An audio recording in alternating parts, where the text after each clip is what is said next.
Hello again to another Agakala reaction. Today we have another date night. Yay! And what are we watching?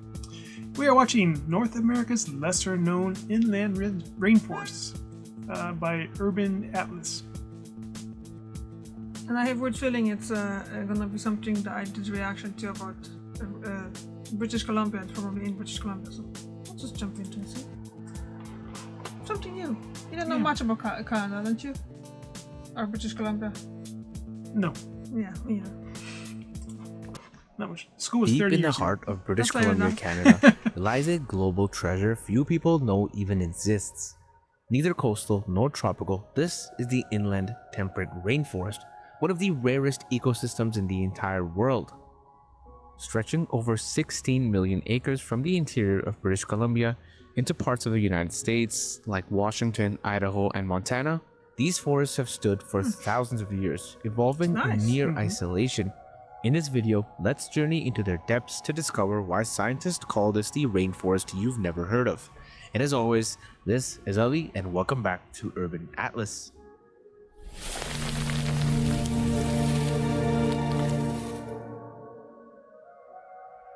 You see, temperate rainforests themselves are uncommon, covering less than 1% of the Earth's land surface. One great example of this is the Great Bear Rainforest located on the western coast of Canada. And like the Great Bear Rainforest, most temperate rainforests cling to coastlines where ocean moistures feed their growth. But British Columbia's inland temperate rainforest sits hundreds of kilometers from the Pacific Ocean. The secret to this rainforest's existence is the regional geography. You see, it's located on the eastern end of British Columbia. On the western slopes of the Columbia Mountains, moisture-rich air blows across central British Columbia until it collides with the Columbia Mountains and its forced upwards. These clouds then cool and release their moisture, creating what scientists call an interior wet belt. Annual precipitation here can exceed 1.5 meters, comparable to parts of the Amazon rainforest. However, unlike other coastal rainforests, nearly 70% of this precipitation falls as snow, blanketing the forest in winter. And when spring arrives, this slow-melting snowpack extends the growing season, creating the consistent moisture these forests need to thrive. And this hydrological system creates a network of pristine waterways, from tiny streams to powerful rivers, that serve as the lifeblood of the entire ecosystem.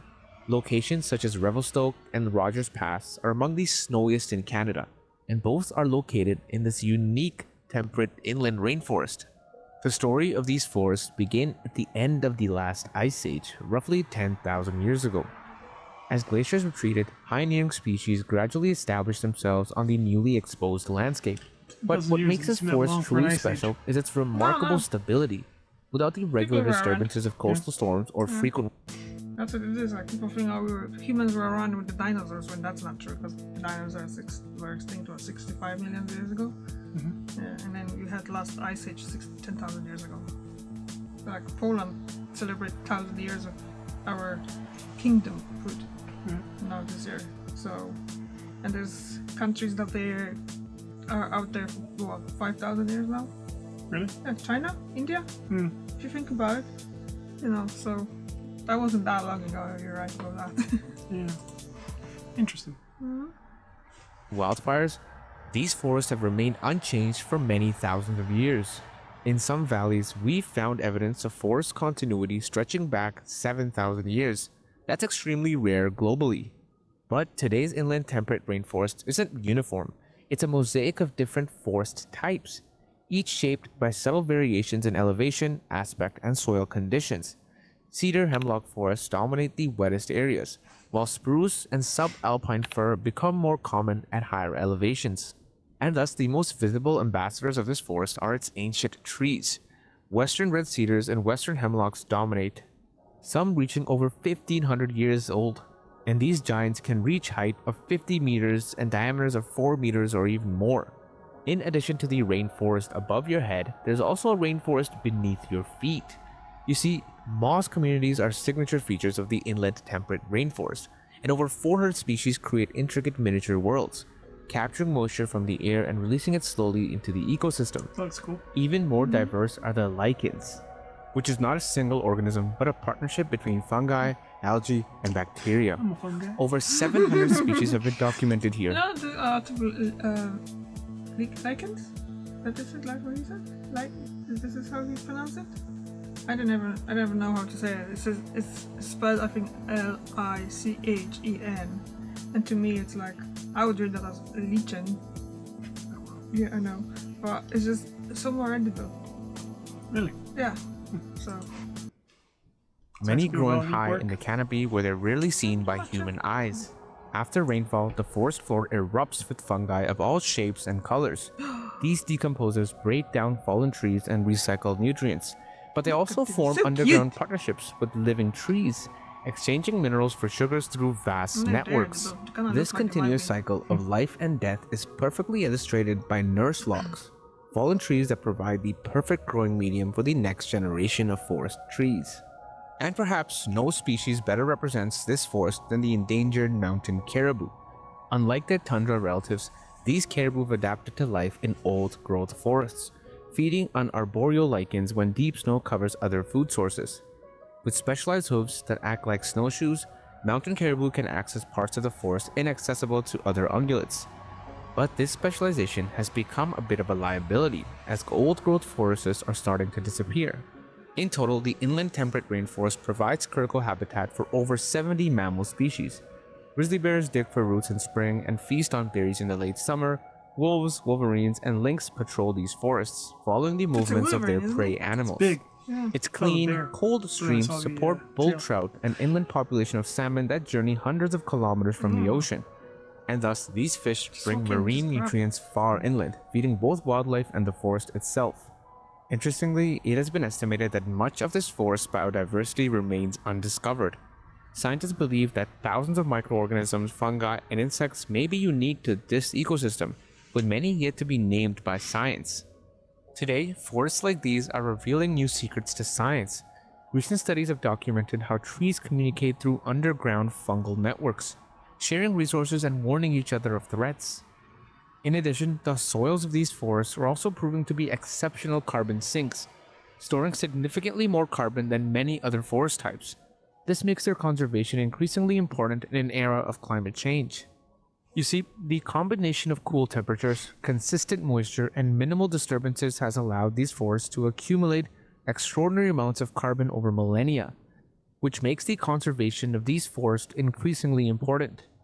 Today, the inland temperate rainforest faces unprecedented challenges. Have you ever gone to Industrial Google Earth? logging has claimed over Actually, no, I don't 50% of think the I've- original old growth, Is it with free to only use? about 10% I of the don't know. forest I think so. original structure remaining intact. Doesn't look like Climate change also presents another serious threat. Rising temperatures are altering precipitation patterns and increasing wildlife risks in ways that these moisture-dependent ecosystems cannot easily adapt to. And for species like the mountain caribou, these combined pressures have been devastating. From thousands of animals historically to fewer than 1,200 remain across their entire range. But there is hope. Growing recognition of this forest's global significance has led to increased conservation efforts. Scientists, First Nation communities, and conservation groups are working together to establish new protected areas and sustainable management practices. In some areas, innovative forestry practices are being developed that maintain the ecological functions of the old-growth forests while allowing limited resource extraction. Moreover, First Nations are increasingly taking leadership roles in conservation planning, combining their traditional knowledge with modern science to define new models of stewardship. The inland temperate rainforest has persisted for millennia, witnessing the rise and fall of civilizations, yet remaining relatively unchanged. But in just one human lifetime, its future has become uncertain, thanks primarily to anthropogenic changes. What makes these forests truly irreplaceable isn't just their biodiversity or their carbon storage capacity. It's their power to connect us to something greater than ourselves, a living system that operates on timescales far beyond human lifespans.